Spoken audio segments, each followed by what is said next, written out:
नमस्कार, India news Himachal देख रहे हैं आप और मैं हूं आपके साथ अंजलि यादव। इस वक्त की बुलेटिन की शुरुआत करेंगे कुछ खास खबरों के साथ। शिक्षा मंत्री रोहित ठाकुर ने जुब्बल कोटखाई विधानसभा क्षेत्र के हाटकोटी स्थित नवनिर्मित 66वीं केवी सब स्टेशन का लोकार्पण किया, जिसका निर्माण कार्य लगभग 48 करोड़ रुपए से पूर्ण किया गया है। आपको बता दें कि इस अवसर पर शिक्षा मंत्री ने उपस्थित लोगों को संबोधित करते हुए कहा कि इस सब स्टेशन के उद्घाटन के बाद क्षेत्र के लोगों को बिजली की समस्या से अब निजात मिलेगा।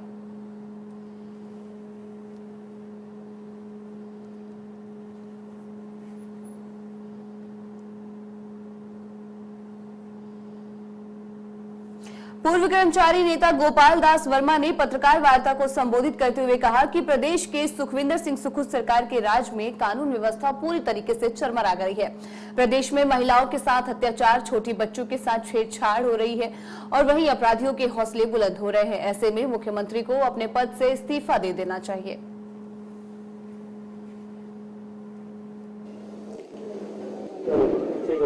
हिमाचल प्रदेश में कानून व्यवस्था का जनाजा निकल गया है। इन 17 महीनों में सुखविंदर सिंह सुक्खू की सरकार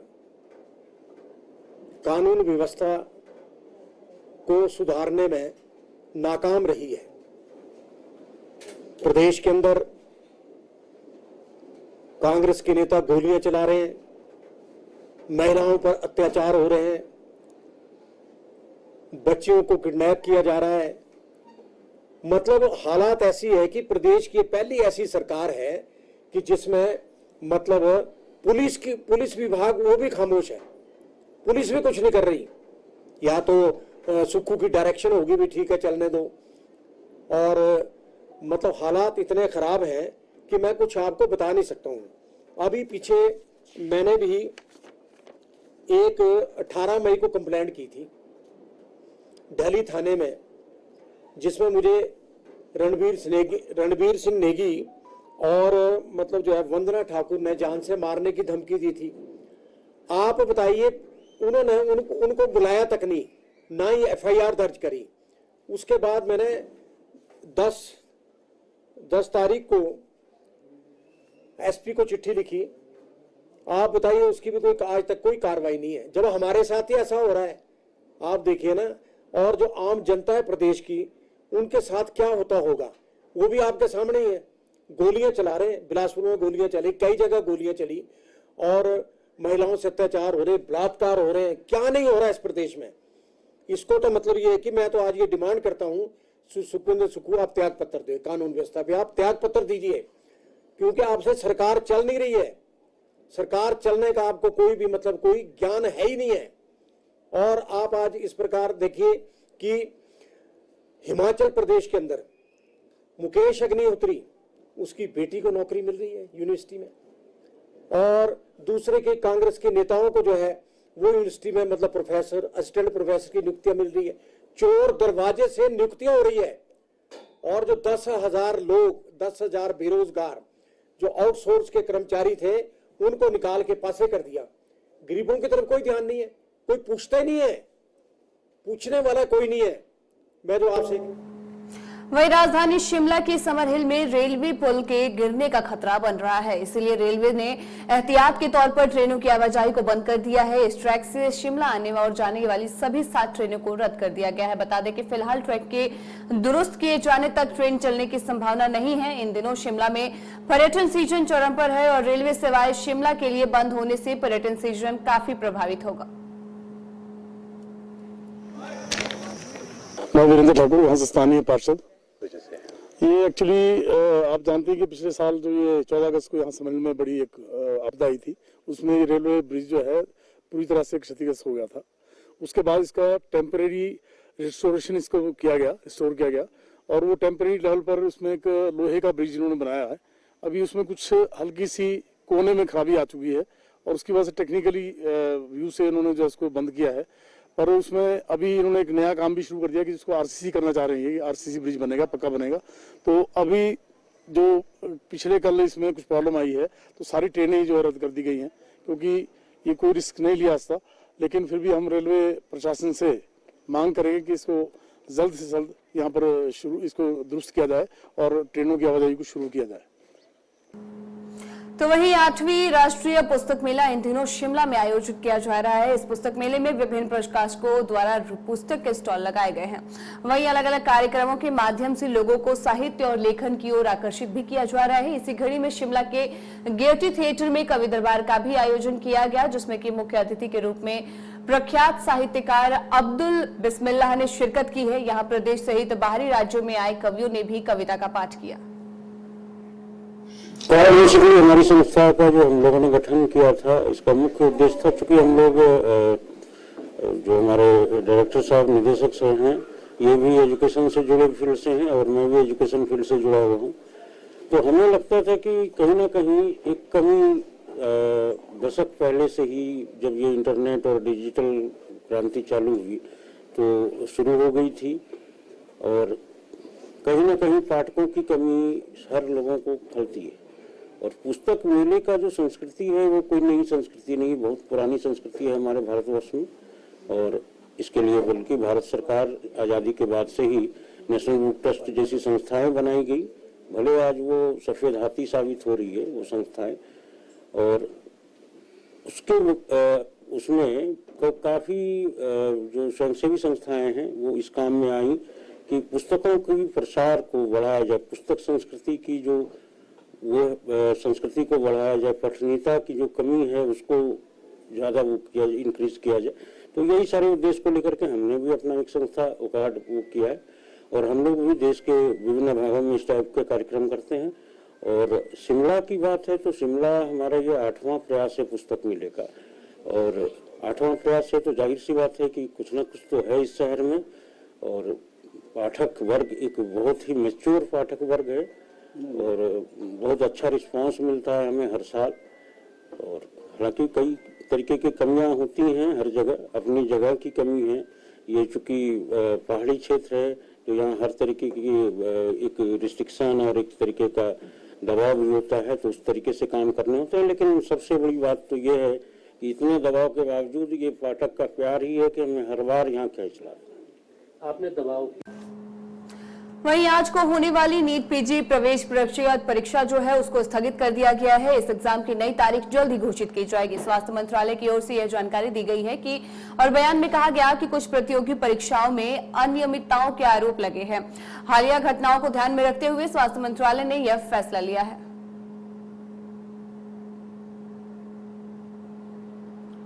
बिल्कुल, जैसे कि अभी आप देख पा रहे होंगे कि ministry of health and family welfare की तरफ से एक प्रेस रिलीज आया है, जिसमें कि नीट पीजी 2024 का जो एग्ज़ाम था, जो कि कल होने वाला है और 8 होने वाला था, मैं बोलूँगा 8 बजे सुबह रिपोर्टिंग टाइम था, 9 से 12:30 बजे का टाइमिंग था, और वो एग्ज़ाम को पोस्टपोन कर दिया गया है। उस प्रेस रिलीज में उन्होंने मेंशन किया है कि इसकी इंटीग्रिटी को, एग्जाम की इंटीग्रिटी को और सेंसिटिविटी को देखते हुए एग्जाम को पोस्टपोन किया जाता है। एट द लास्ट मोमेंट 10 घंटे पहले एग्जाम से एग्जाम को पोस्टपोन किया जा रहा है। मतलब ये बहुत ही एक नीट यूजी के बाद एक नया स्कैम, नीट यूजी का स्कैम हुआ। इसका मतलब सरकार को ये पूरा भरोसा था कि एग्जाम पेपर लीक हुआ है। ये पहले नीट यूजी का एग्जाम लीक हुआ, उसके बाद भी अभी तक सरकार ये काम चल ही रही है।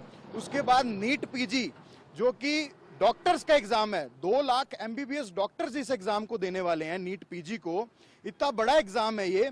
10 घंटे पहले लोग कहां सेंटर से 500 किलोमीटर, कोई कहां से दूर से आया हुआ है, जो डॉक्टर्स हैं उनके साथ पूरा खिलवाड़ किया जा रहा है। ये उनकी हेल्थ के साथ मेंटली टॉर्चर किया जा रहा है ये सरकार के द्वारा। Ministry of health as well as ministry of education सभी इसके लिए रिस्पॉन्सिबल हैं। ये कोई तरीका नहीं होता। एट द लास्ट मोमेंट पे उन्होंने ये बोल दिया, जवाब दे दिया कि इंटीग्रिटी देखते हुए एग्जाम को पोस्टपोन किया जा रहा है। उन स्टूडेंट्स का हम सरकार से यही अनुरोध करते हैं, इस पे सख्त से सख्त कदम उठाए। नीट पीजी के एग्जाम को जो कंडक्ट करवा रहा है, नीट यूजी के जो एग्जाम को कंडक्ट करवा रहा था एनटीए, सब पे सख्त से सख्त कार्रवाई होनी चाहिए, तत्काल प्रभाव से होनी चाहिए। तभी मेडिकल एजुकेशन सिस्टम जो भारत का पूरी तरह से विफल हो चुका है, खत्म हो चुका है, मैं कहूंगा बर्बाद हो चुका है, वो तभी वापस रीबिल्ड होगा, तभी वापस उसमें जो ट्रस्ट है स्टूडेंट्स में वो वापस आएगा। एनटीए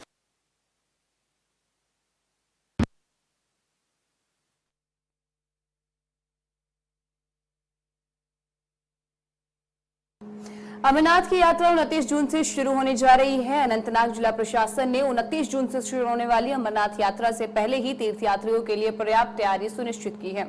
सुरक्षा के भी पुख्ता प्रबंध यात्रियों के लिए किए गए हैं। अमरनाथ यात्रा बता दें कि 29 जून से शुरू होने जा रही है। इसी के लिए सभी प्रकार की सुविधाओं का खास तौर पर ध्यान रखा गया है और सुरक्षा के भी पुख्ता इंतजाम किए गए हैं।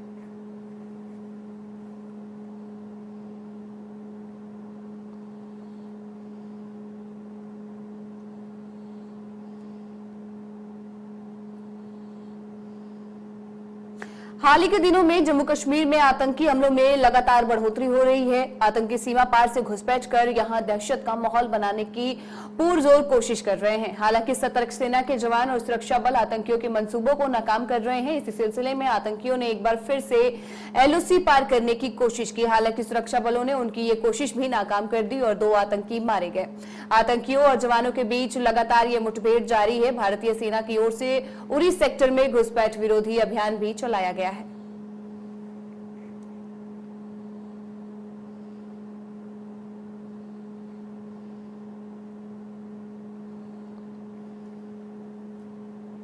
नारकोटिक्स कंट्रोल ब्यूरो ने नशा मुक्त भारत के लिए जागरूकता पैदा करने के लिए deputy director general Neeraj Kumar Gupta की मौजूदगी में बाइक रैली का आयोजन किया है।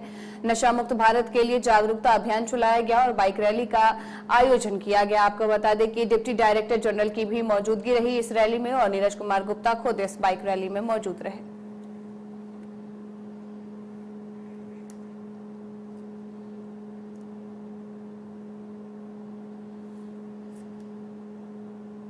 हिमाचल प्रदेश पर्यटन विकास निगम के अध्यक्ष और पर्यटन निगम के अध्यक्ष आरएस बाली टांडा मेडिकल कॉलेज पहुंचे। इस दौरान उन्होंने कहा कि राजेंद्र प्रसाद मेडिकल कॉलेज टांडा स्वास्थ्य सुविधाओं को लेकर नए आयाम स्थापित कर रहा है।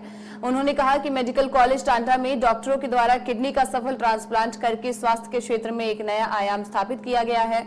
इस काम के लिए आरएस बाली ने पूरी तरीके से टीम को बधाई दी है। करें, आप अपने और माइलस्टोन अचीव करें। हमारा रोल सिर्फ आपके साथ खड़ा होना है। मुख्यमंत्री महोदय ने एक एक दिन की मॉनिटरिंग की है। इसके लिए ठाकुर सुखविंदर सिंह सुक्खू जी भी मेरे टच में रहे। उन्होंने भी बार बार पूछा कि कैसा चल रहा है। उन्होंने बार बार मरीजों के बारे में भी पूछा। तो मुझे ये लगता है कि पूरी सरकार और हमारे मुख्यमंत्री हिमाचल प्रदेश के यशस्वी मुख्यमंत्री ठाकुर सुखविंदर सिंह सुक्खू जी चिंतित रहे कि लोगों का इलाज ठीक हो और ये नया माइलस्टोन है, इसको हम अचीव कर रहे हैं। एक चीज और कहना चाहूंगा, थोड़े दिन पहले हमने CTBS शुरू किया। एक कार्डियो डिपार्टमेंट में, हार्ट के डिपार्टमेंट में यहाँ पे CTBS का जो विंग था वो बंद पड़ा। यहाँ पे हार्ट लंग मशीन पड़ी थी, बहुत सालों से खरीद के पड़ी थी और बहुत सालों से मशीनें आके पड़ी थी, सामान आके पड़ा था, पर CTBS चालू नहीं था। CTBS के अंदर बहुत सी चीजें होती हैं, उसके अंदर वॉल रिप्लेसमेंट भी होता है, बाकी चीजें भी होती हैं। तो आज CTBS विंग जो है हमने कुछ महीने पहले चालू किया और आज निरंतर यहीं पे टांडा में वॉल रिप्लेसमेंट हो रहे हैं, जो सिर्फ IGMC शिमला में हुआ करते थे और लोगों को या तो IGMC जाना पड़ता था या PGI या एम्स जाना पड़ता था, बाहर जाना पड़ता था। टांडा कार्डियो में, मतलब दिल के रोग में भी एडवांस हो गया। CTBS चालू हो गया। जो मशीनें बंद पड़ी थी वो सब चालू हो गई ताकि यहाँ पे लोगों का इलाज हो। अब मैं डॉक्टर मिलाप को, क्योंकि जब मैं कहीं आता हूँ मैं एक काम और इनके सपोर्ट करके जाता हूँ। तो इन्होंने हमेशा हर चीज अचीव की के बड़े, इन्होंने रात दिन सारी टीम ने हमेशा मेहनत की है। जरूरी नहीं है कि प्रिंसिपल के रूप में मेहनत की, जब ये फैकल्टी भी थे, HOD जब अपने डिपार्टमेंट के रहे, इन्होंने अपने। वहीं नाहन में गोक्षी की फोटो सोशल मीडिया पर वायरल होने के बाद बिगड़े हालात और माहौल के चलते अब तक बाहरी राज्यों के 16 दुकानदार नाहन से दुकानें खाली कर वापस लौट चुके हैं। ये जानकारियां अंजुम इस्लामिया के अध्यक्ष बॉबी अहमद ने दी है। उन्होंने बताया कि नाहन में हिंदू मुस्लिम के नाम पर राजनीति चमकाने वाले कुछ छोटे नेता इस मामले को तूल देने में लगे हुए हैं, जिसके चलते शहर का माहौल बिगड़ रहा है। सभी को पता है कि अभी 3-4 दिन पहले एक यूपी से आया हुआ लड़का जावेद, जो यहाँ पर कपड़े की दुकान करता है और ईद के त्यौहार पे अपने घर गया हुआ था उसने वहाँ पर कुर्बानी के उसमें वहाँ पे जैसे यूपी में भैंस काट देते हैं, तो उसने भैंस काटी या गाय काटी, वो एक पुलिस का वो है, देखेगी पुलिस की क्या है। लेकिन जो उसने सोशल मीडिया पे ये मतलब जानवर को काट कर बेरहमी से जो उसकी फोटो दिखाई है, वो बड़ी हमारे मुसलमानों के लिए बड़ी बेइज्जती की बात है। हमारा इस्लाम इसमें बदनाम हुआ है। ऐसे घटिया सोच के लोग या अनपढ़ता, उनको हमारे जैसे शहर, नाहन शहर जैसा हमारा है, भाईचारा इसमें बहुत अच्छा है, हिंदू भाइयों के साथ, सिख भाइयों के साथ जो भाईचारा है, ऐसे शख्स ने और बिल्कुल बर्बाद कर दिया इसको। और आने वाले समय के लिए हमने प्रशासन से भी, आज एसपी साहब से, डीसी साहब से, एसडीएम साहब से बात हुई थी, हमने इनको भी कहा है कि जो यूपी से जो लोग आते हैं, इनके आप देखो कि ये इस लायक यहाँ रहने लायक है या नहीं है। अगर नहीं है, इनको यहाँ से बुलाओ, इसमें कोई बुराई नहीं है। देखो, जहाँ इस्लाम बदनाम होगा वहाँ हम भी नहीं बख्शेंगे उस बंदे को। आज शहर के अंदर इतना तोड़फोड़ हुई है, स्ट्राइक हुई है, पंगा था सिर्फ उस शख्स, एक उस दुकानदार का और एक अपने व्यापार मंडल का, वो आपस में बैठ कर सुलझा लेते हैं या जो भी था। लेकिन वो गाय का जो मसला बना दिया गया है, या उसका, और हो भी सकता है गाय हो, वो कल एसपी साहब की रिपोर्ट आ जाएगी। अगर वो गाय काटी है उसने, तो मैं भी ये कहूंगा कि उसको फांसी दो, मारो उसको। हो सकता है मुझे मिले, मैं भी उसको मारूंगा। लूट मचारी हो रही है शहर के अंदर, पूरे हिंदुस्तान के अंदर नाहन बदनाम हुआ है, बड़ी शर्म की बात है। लेकिन जो छोटे नेता है, जो उनको कोई रोकने वाला नहीं है। चंबा के एक कॉलेज में एक संस्था के द्वारा रक्तदान शिविर कैंप का आयोजन किया गया, जिसमें संस्था से जुड़ी हुई महिलाओं के साथ अन्य लोगों के द्वारा रक्तदान दिया गया। इस अवसर पर उपायुक्त चंबा मुकेश रेप्सवाल के अलावा मेडिकल कॉलेज के प्रधानाचार्य और वरिष्ठ चिकित्सक भी मौजूद रहे। इस मौके पर डीसी चंबा ने संस्था को बधाई देने के साथ मुबारकबाद भी दी। उन्होंने कहा कि रक्तदान एक महादान है, इसलिए मनुष्य को अपने जीवन काल में रक्तदान जरूर करना चाहिए। जी हाँ, चंबा मेडिकल कॉलेज में चंबा सेवियर्स और सत्य साई सेवा ऑर्गेनाइजेशन के माध्यम से एक ब्लड डोनेशन कैंप ऑर्गेनाइज किया गया। आप सभी जानते हैं कि रक्तदान जो है वो महादान है, तो मैं इनकी दोनों सोसाइटीज़ का बहुत बहुत धन्यवाद और इनको बहुत बहुत शुभकामनाएं देता हूं कि इसी प्रकार से चंबा में विभिन्न प्रकार के विकासात्मक कार्यों में ये अपना योगदान देते रहें और चंबा जो एक ऐसा ज़िला है जो अभी उभर रहा है, उसके विकास में अपना सहयोग दें, अपना योगदान दें। और मैं इनकी और इनकी पूरी टीम को बहुत बहुत शुभकामनाएं, बहुत बहुत। हमीरपुर के मुख्य चिकित्सक डॉक्टर आर के अग्निहोत्री की अध्यक्षता में जिला स्तरीय मासिक समीक्षा बैठक का आयोजन किया गया। इस अवसर पर मुख्य चिकित्सक अधिकारी के द्वारा सभी खंड चिकित्सा अधिकारियों को निर्देश दिए गए कि बरसात शुरू होने जा रही है, इसके लिए बरसात में होने वाली आपदा के लिए पहले से योजना बना के रखें। उन्होंने ये भी कहा कि आशा कार्यकर्ता जो घर पर नवजात शिशु की देखभाल के लिए जाती हैं, उस दौरान कोई बच्चा छूटना नहीं चाहिए और सभी गर्भवती महिलाओं के लिए टीकाकरण और बच्चे के टीकाकरण का डेटा समय पर एक्सेल शीट पर पंजीकृत करें।